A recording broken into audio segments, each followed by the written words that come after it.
Okay. Hi. I think it worked. We're gonna see. We're gonna see because I don't know. I've never live streamed before, and I clearly messed up greatly. Okay. Okay, I got the audio to work. We have things figured out, fellas. So, I did a gorgeous reading of chapter 5 of God Emperor Trump, but I guess I pressed a button on my laptop, so none of the audio recorded. So I was just sitting here like a buffoon in silence, reading to myself. People just popping in and out until somebody told me once I started reading chapter 6, like, hey, your mic's off. And then I was like, oh, well, my mic often has troubles. When I try to Zoom, I usually need to log out and log back in again. But this wasn't the case. This was a case of a button on my computer that I forgot about. So yeah, I'm doing this again, and I've tested my audio. I think it's working. If it's not working, I will never stream on YouTube again. I need to put on my blue light glasses because I'm an intellectual now. And I will begin reading God Emperor Trump, Chapter 6. So, grab your glass of wine, grab your book, grab your ears, and let us read this very educational work of literature.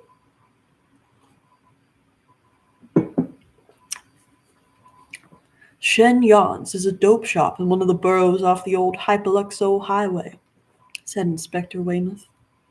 Singapore Charlie's, they call it. It's a center for some of the Chinese societies, I believe, but all sorts of wokium smokers use it. There have never been any complaints that I know of. I don't understand this. We stood in his room at Marsec Prime, bending over a sheet of foolscap upon which were arranged some burned fragments from poor Cadby's grate, for so hurriedly had the girl done her work that combustion had not been complete. What do we make of this? Said James. Hunchback.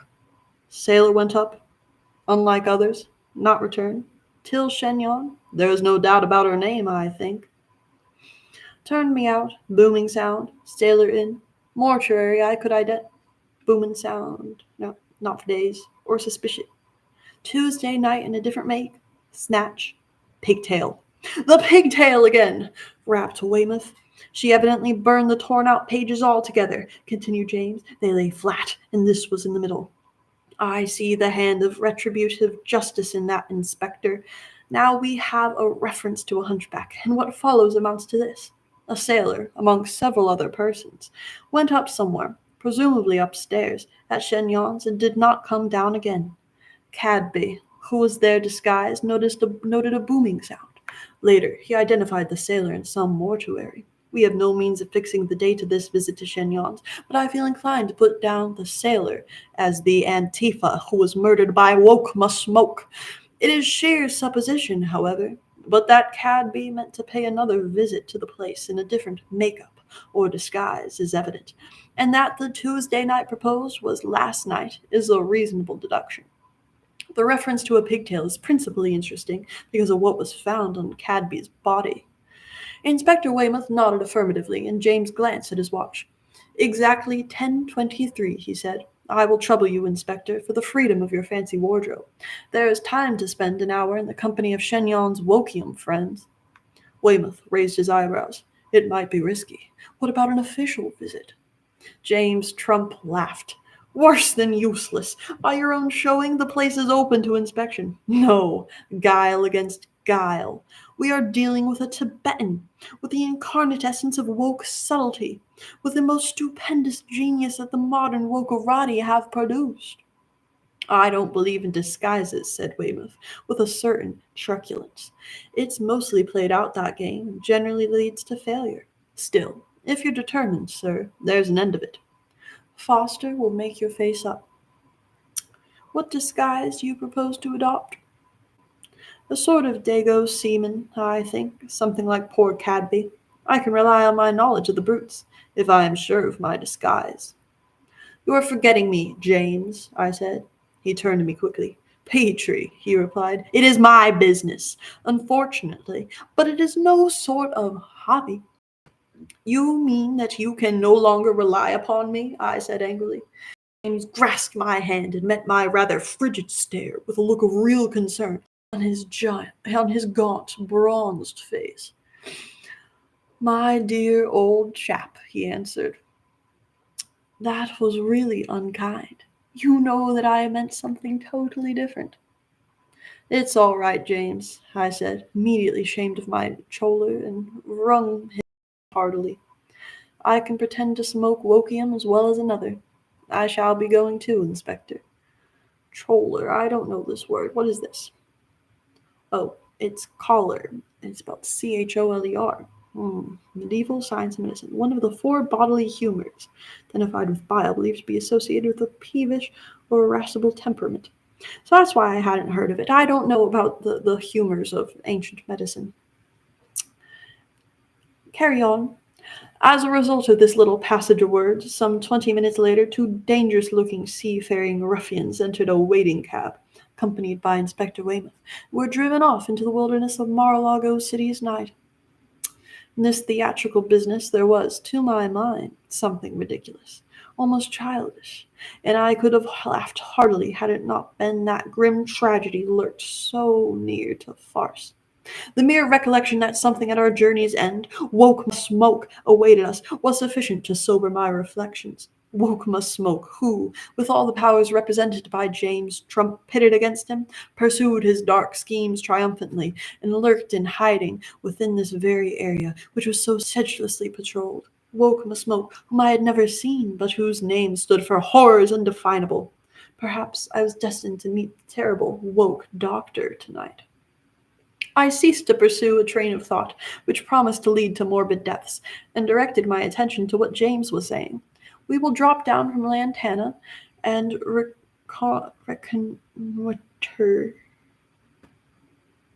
reconnoiter. Okay. Make a military observation of. I don't know military terms. Sorry, folks. Reconnoiter, as you say, the place is close to the waterside. Then you can put us ashore somewhere below. Ryman can keep the launch close to the back of the premises, and your fellows will be hanging about near the front, near enough to hear the whistle. Yes, assented Weymouth. I've arranged for that. If you are suspected, you shall give the alarm. Oh, I don't know, said James thoughtfully. Even in that event, I might wait a while. Don't wait too long, advised the inspector. We shouldn't be much wiser if your next appearance was on the end of a grapnel, somewhere down Hyperluxo Reach with half your fingers missing. The cab pulled up outside the Lagoon Police Department, and James and I entered without delay, four shabby-looking fellows who had been seated in the office springing up to salute the inspector, who followed us in. Guthrie and Lyle, he said briskly, get along and find a dark corner which commands the door of Singapore Charlie's off the old highway. You look the dirtiest of the troop, Guthrie. You might drop asleep on the pavement. Lyle can argue with you about getting home. Don't move till you hear the whistle inside or have my orders, and note everybody that goes in and comes out. You other two belong to this division? The CID men having departed, the remaining pair saluted again. Well, you're on special duty tonight. You've been prompt, but don't stick your chests out so much. Do you know of a back way to Shenyon's?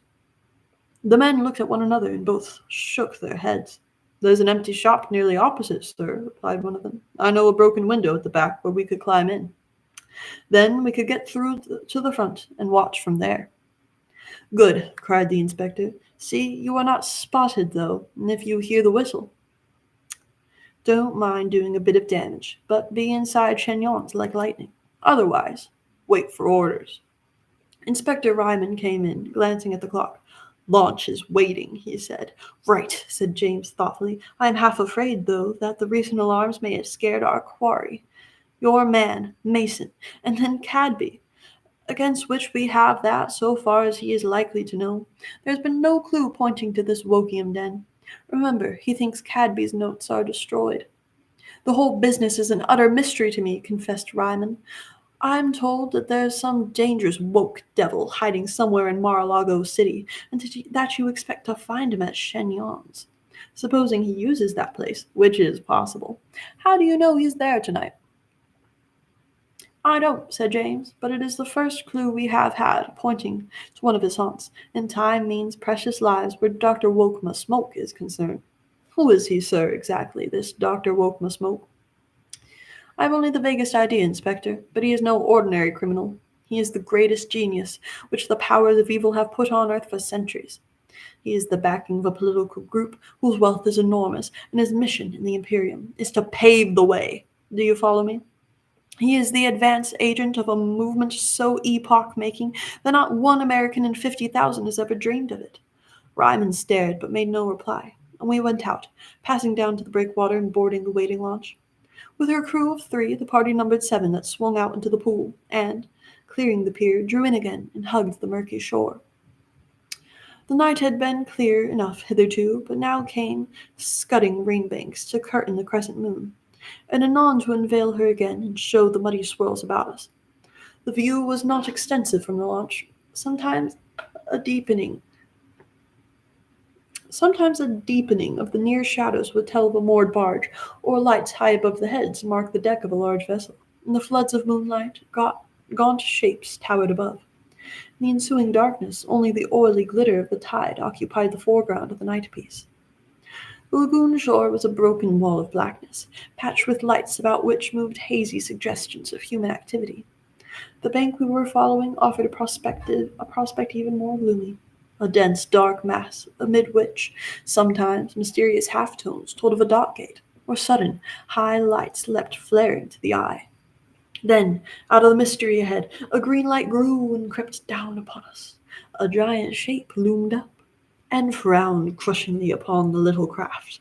A blaze of light, the jangle of a bell, and it was past.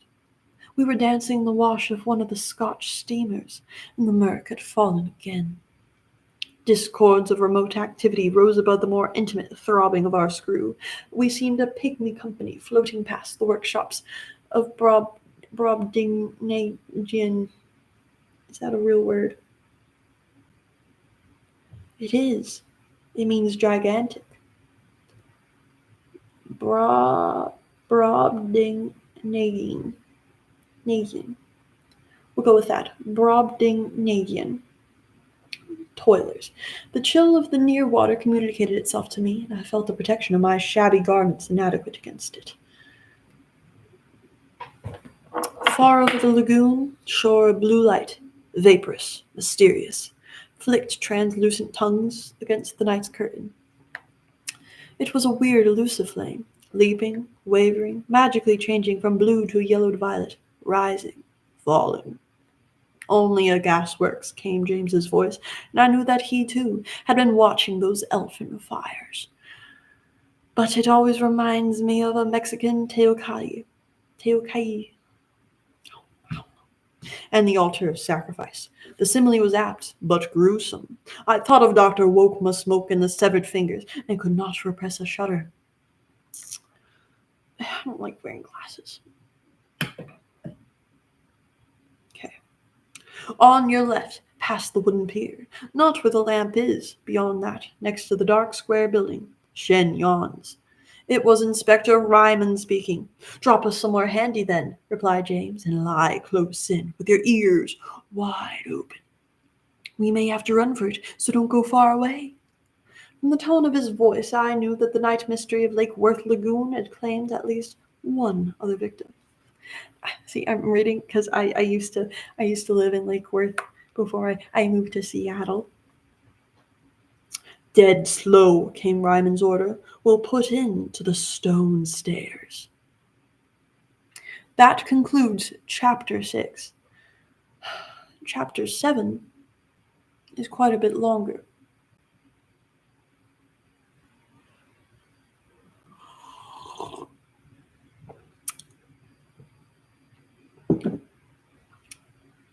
Do you all want to hear Chapter 7 in this stream?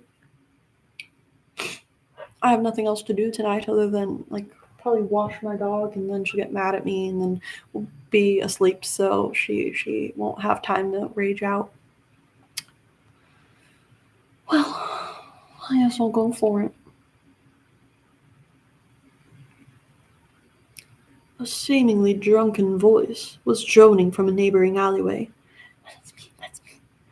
As James lurched in hulking fashion to the door of a little shop above, which, crudely painted, were the words, Shenyang, Barber.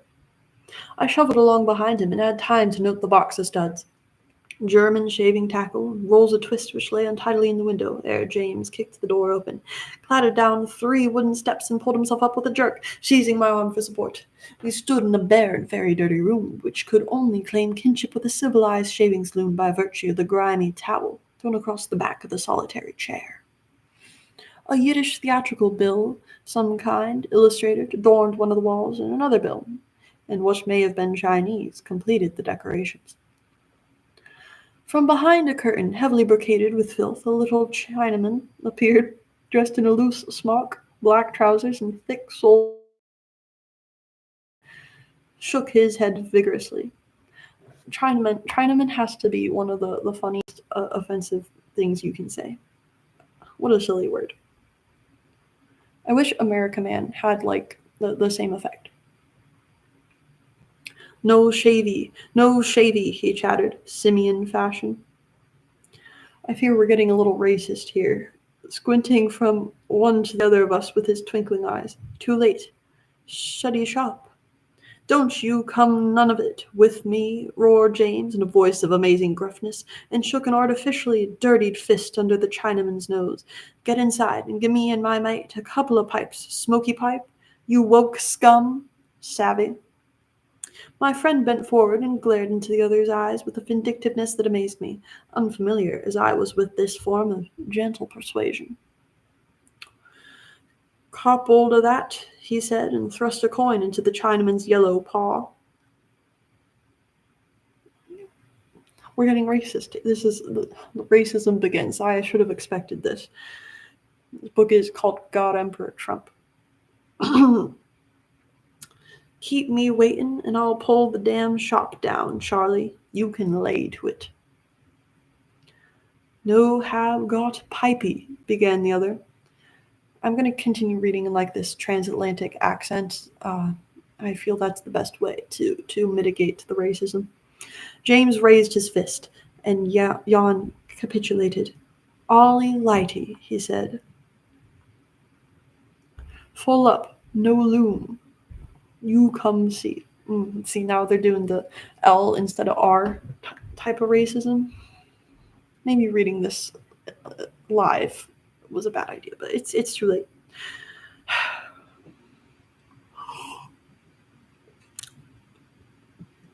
He dived behind the dirty curtain, James and I following, and ran up a dark stair. The next moment I found myself in an atmosphere which was literally poisonous. It was all but unbreathable, being loaded with wokium fumes. Never before had I experienced anything like it. Every breath was an effort.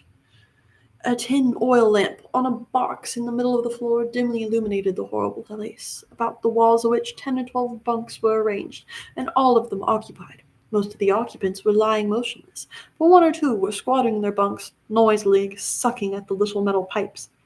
These had not yet attained to the wokium smokers' nirvana. No loom, Sami tella you, said Shenyang, complacently testing James's coin with his yellow, decayed teeth.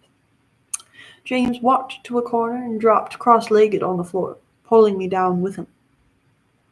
2 pipe quick, he said, plenty room. 2 PC pipe, or plenty heap trouble. A dreary voice from one of the bunks came. Give 'em a pipe, Charlie, curse yer, and stop his palaver.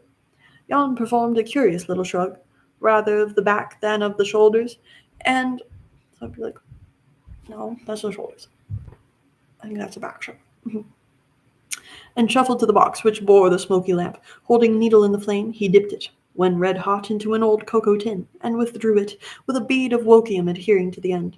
Slowly roasting this over the lamp, he dropped it into the bowl of the metal pipe, which he held ready, where it burned with a spirituous blue flame. Pass it over, said James huskily, and rose on his knees with the assumed eagerness of a slave to the drug. Jan handed him the pipe, which he promptly put to his lips, and prepared another for me. Whatever you do, don't inhale any, came James's whispered injunction. It was with a sense of nausea, greater even than that occasioned by the disgusting atmosphere of the den, that I took the pipe and pretended to smoke.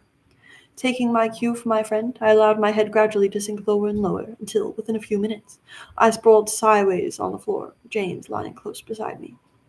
The ship's sinking, droned a voice from one of the bunks. Look at the rats. Jan had noiselessly withdrawn, and I experienced a curious sense of isolation from my fellows, from the whole of the Western world. My throat was parched with the fumes, my head ached. The vicious atmosphere seemed contaminating. I was as one dropped. Somewhere east of Suez, where the best is like the worst, and there ain't no 10 Commandments, and a man can raise a thirst. James began to whisper softly. We have carried it through successfully so far, he said. I don't know if you have observed it, but there is a stair just behind you, half concealed by a ragged curtain. We are near that, and well in the dark. I have seen nothing suspicious so far, or nothing much, but if there was anything going forward, it would no doubt be delayed until we, new arrivals, were well doped. Shh! He pressed my arm to emphasize the warning. Through my half-closed eyes, I perceived a shadowy form near the curtain to which he had referred. I lay like a log, but my muscles were tensed nervously.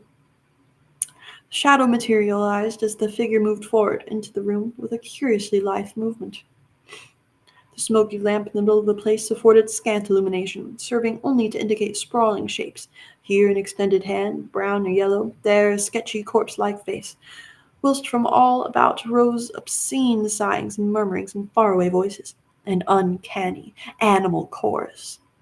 It was like a glimpse of the inferno, seen by some Chinese Dante, but so close to us stood the newcomer that I was able to make out a ghastly parchment face, with small oblique eyes,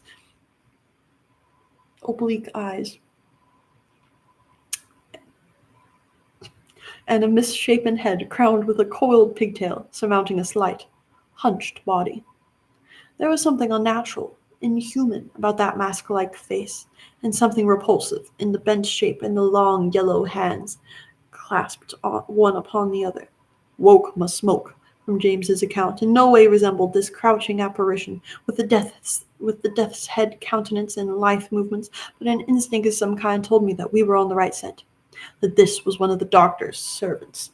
How I came to that conclusion, I cannot explain.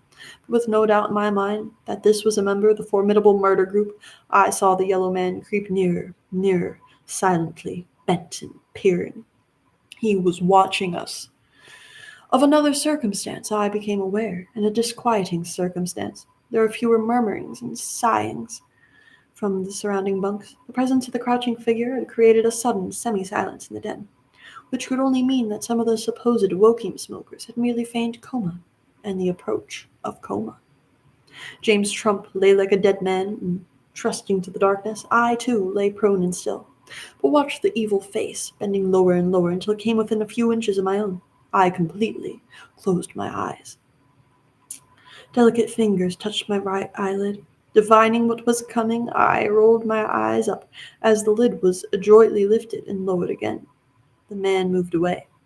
I had saved the situation, and nothing anew the hush about me, a hush in which I fancied many pairs of ears listened. I was glad. For just a moment I realized fully how, with the place watched back in front, we yet were cut off, were in the hands of Far Easterns, to some extent in the power of members of that most inscrutably mysterious race, the woke. Okay, so I think we've established so far that in this book, all Chinese people are woke. Good, whispered James at my side. I don't think I could have done it. He took me on trust after that. My God, what an awful face. Petrie is the hunchback of Cadby's notes. Ah, I thought so. Do you see that? I turned my eyes round as far as was possible. A man had scrambled down from one of the bunks and was following the bent figure across the room. They passed around us quietly, the little yellow man leading with his curious lithe gait, and the other, an impassive Chinaman, followed. The curtain was raised, and I heard footsteps receding on the stairs.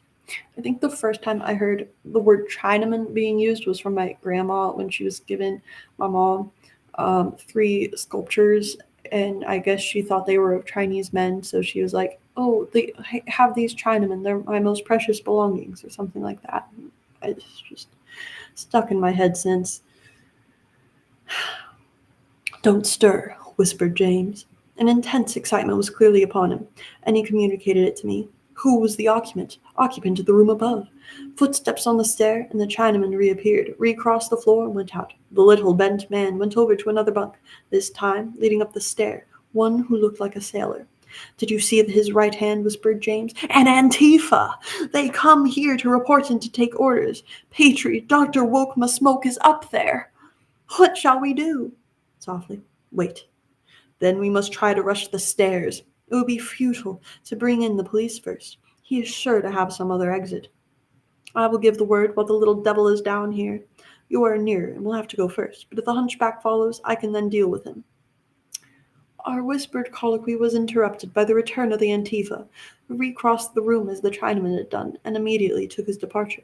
A third man, whom James identified as a Malay, ascended the mysterious stairs, descended, and went out, and a fourth, whose nationality it was impossible to determine. That's nice. Save us a little bit of racism today. Followed. Then, as the softly moving usher crossed to a bunk on the right of the outer door, "Up you go, Petrie!" cried James, for further delay was dangerous, and further dissimulation useless. I leaped to my feet. Snatching my revolver from the pocket of the rough jacket I wore, I bounded to the stair and went blundering up in complete darkness. A chorus of brutish cries clamored from behind, with a muffled scream rising above them all.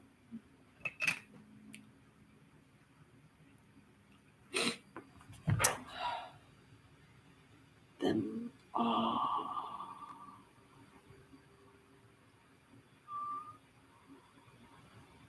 But James Trump was close behind as I raced along a covered gangway in a purer air, and at my heels when I crashed open a door at the end and almost fell into the room beyond. What I saw was merely a dirty table with some odds and ends upon it, of which I was too excited to take note. An oil lamp swung by a brass chain above, and a man sitting behind the table. But from the moment that my gaze rested upon the one who sat there, I think if the place had been in Aladdin's palace, I should have had no eyes for any of its wonders. He wore a plain yellow robe, of a hue almost identical with that of his smooth, hairless countenance.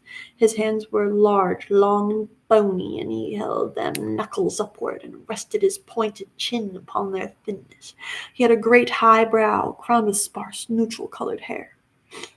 Of his face, as it looked out at me over the dirty table, I despair of writing convincingly. It was that of an archangel of evil, and it was wholly dominated by the most uncanny eyes that ever reflected a human soul. For they were narrow and long, very slightly oblique, and of a brilliant green, but their unique horror lay in a certain filminess, made me think of the membranous titans in the bird, which, obscuring them as I threw wide the door, seemed to lift as I actually passed the threshold, revealing the eyes in all their brilliant iridescence.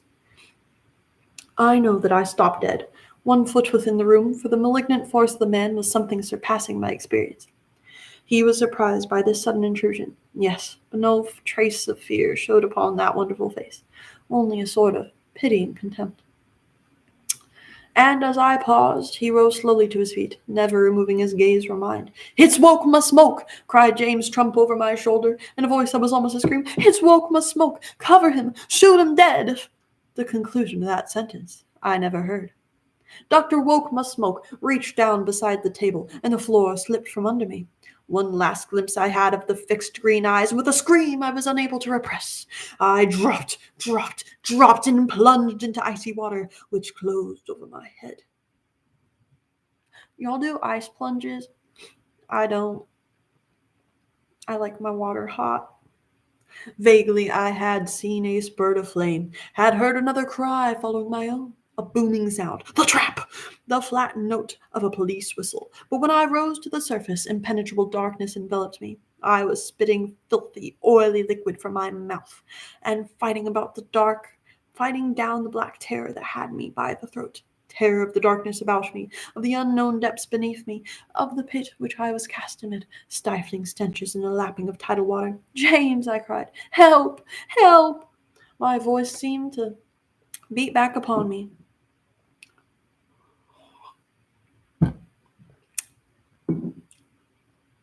Yet I was about to cry out again, when, mustering all my presence of mind and all my failing courage, I recognized that I had better employment of my energies, and began to swim straight ahead, deliberately determined to face all the horizons of all the horrors of this place, to die hard if die I must. Tried the ice plunge once, was kind of crazy in the intensity of a sensation that should be familiar. When that ASL ice bucket challenge was going around a long time ago, I didn't have like a bucket, so I decided to take an ice bath and recorded myself until my lips turned blue. That's my ice plunge experience. Not a proper plunge, but is what it is.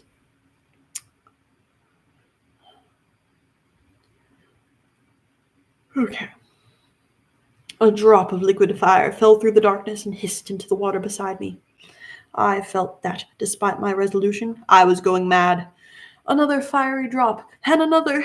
I touched a rotting wooden post and slimy timbers. I had reached one bound of my watery prison. More fire fell from above, and the scream of hysteria quivered, unuttered, in my throat. Oh, have any of you had hypothermia? Because I got it while tubing once, and I think Crystal River. My body just kind of shut down, so I don't think I'm built for ice baths. Keeping myself afloat with the increasing difficulty in my heavy garments, I threw my head back and raised my eyes. No more drops fell, and no more drops would fall, but it was merely a question of time for the floor to collapse, for it was beginning to emit a dull, red glow. The room above me was in flames. It was drops of burning oil from the lamp, finding passage through the cracks in the crazy flooring which had fallen about me, for the death trap had reclosed, I suppose, mechanically. My saturated garments were dragging me down, and now I could hear the flames hungrily eating into the ancient rottenness overhead. Shortly that cauldron would be loosed upon my head. My neck needs to read. The glow of the flames grew brighter and showed me the half-rotten piles upholding the building, showed me the tidal mark upon the slime-coated walls, showed me that there was no escape. By some subterranean duct, the foul place was fed from Lake Worth Lagoon. By that duct, with the outgoing tide, my body would pass in the wake of Mason Cadby and many another victim. Rusty iron rungs were affixed to one of the walls, communicating with the trap, but the bottom three were missing. Brighter and brighter grew the awesome light, the light of what should be my funeral pyre. They missed a comma there, reddening the oily water and adding a new dread to the whispering, clammy horror of the pit. But something it showed me, a projecting beam a few feet above the water, and directly below the iron ladder. Merciful heaven, I breathed. Have I the strength? A desire for laughter claimed me with sudden, all but irresistible force. I knew what it portended, and I fought it down grimly, sternly. My garments weighed upon me like a suit of mail, with my chest aching dully, my veins throbbing to bursting. I forced tired muscles to work, and every stroke in agony approached the beam. Nearer I swam, nearer. Its shadow fell black upon the water, which now had all the seeming of a pool of blood. Confused sounds, a remote uproar, came to my ears. I was nearly spent. I was in the shadow of the beam. If I could throw up just one arm. A shrill scream sounded far above me. Patry, Patry, that voice must be James's. Don't touch the beam, for God's sake, don't touch the beam. Keep afloat another few seconds and I can get to you. Another few seconds? Was that possible? I managed to turn, to raise my throbbing head, and I saw the strangest sight which that night had offered. James Trump stood upon the lowest iron rung, supported by the hideous, crook-backed Chinaman who stood upon the rung above. I can't reach him. It was as James hissed the words despairingly that I looked up, and I saw the Chinaman snatch at his coiled pigtail and pull it off. With it came the wig to which it was attached, and the ghastly yellow mask, deprived of its fastenings, fell from position. Here, here, be quick, oh, be quick. You can lower this to him. Be quick, be quick. A cloud of hair came falling about the slim shoulders as the speaker bent to pass this strange lifeline to James, and I think it was my wonder at knowing her for the girl whom that day I had surprised in Cadby's rooms, which saved my life. I was hoping it was going to be Hillary Clinton. She made an appearance earlier. For I not only kept afloat, but kept my gaze upturned to that beautiful flushed face, and my eyes fixed upon hers, which were wild with fear, for me. James, by some contortion, got the false cue into my grasp, and I, with the strength of desperation, by that means seized hold upon the lowest rung. With my friend's arm round me, I realized that exhaustion was even nearer than I had supposed. My last distinct memory is of the bursting of the floor above, and the big burning joist hissing into the pool beneath us. Its fiery passage, striated with light, disclosed two sword blades, riveted edges up along the top of the beam which I had striven to reach. The severed fingers, I said, and swooned. How James got me through the trap I do not know, nor how we made our way through the smoke and flames the narrow passage it opened upon. My next recollection is of sitting up, with my friend's arm supporting me, and Inspector Ryman holding a glass to my lips. A bright glare dazzled my eyes. A crowd surged about us, and a clangor and shouting drew momentarily nearer. It's the engines coming, explained James. Seeing my bewilderment, Shenyon's is in flames. It was your shot, as you fell through the trap, broke the oil lamp. Is everybody out? So far as we know. Woke must smoke? James shrugged his shoulders. No one has seen him. There was some door at the back. Do you think he may? No, he said tensely. Not until I see him lying dead before me shall I believe it. Then memory resumed its sway. I struggled to my feet. James, where is she? I cried. Where is she? I don't know, he answered. She's given us the slip, Doctor, said Inspector Weymouth, as a fire engine came swinging around the corner of the narrow lane. So has Mr. Singapore Charlie, and I'm afraid somebody else. We've got 6 or 8 all sorts, some awake and some asleep, but I suppose we shall have to let him go again. Mr. Trump tells me that the girl was disguised as a Chinaman. I expect that's why she managed to slip away. I recalled I had been dragged from the pit by the false cue, how the strange discovery which had brought death to poor Cadby had brought life to me, and I seemed to remember, too, that James had dropped it as he threw his arm about me on the ladder. Her mask the girl might have retained, but her wig, I felt certain, had been dropped into the water. It was later that night, when the brigade still were playing upon the blackened shell of what had been Shenyon's wokium shop, and James and I were speeding away in a cab from the scene of God knows how many crimes, that I had an idea. James, I said, did you bring the pigtail with you that was found on Cadby's? Yes. I had hoped to meet the owner. Have you got it now? No. I met the owner. I thrust my hands deep into the pockets of the big pea jacket lent to me by Inspector Ryman, leaning back in my corner. We shall never really excel at this business, continued James Trump. We are far too sentimental. I knew what it meant to us, Petrie, what it meant to the world, but I hadn't the heart. I owed her your life. I had to square the account. That concludes Chapter 7, and thus the reading for tonight. I must preserve my voice, for I need to record a song tomorrow. And not talk in this accent anymore. That's enough. Back to normal voice.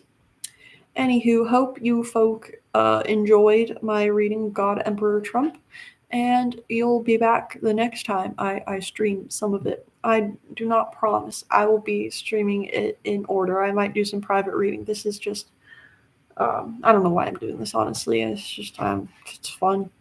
Anyways, night.